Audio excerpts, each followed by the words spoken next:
relação à sua relação com o seu mundo interno, como o mundo interno responde em relação ao que acontece ao mundo externo. Tudo isso é uma referência para você ajuizar e avaliar quem é você, quem não é você, quem está dentro de você, quem é o agente que está sentindo, respondendo, gostando, rejeitando, sentindo medo, sofrendo, magoado.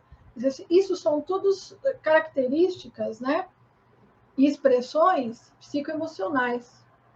Mas aonde está a raiz delas? Aí começa a entrar a consciência samurai.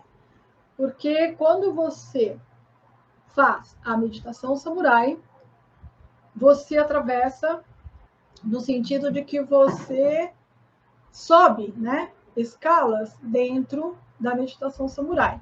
Então, vai desde o momento que você se recolhe em zazen até os procedimentos que vão se sucedendo até você entrar na consciência do kami propriamente dito.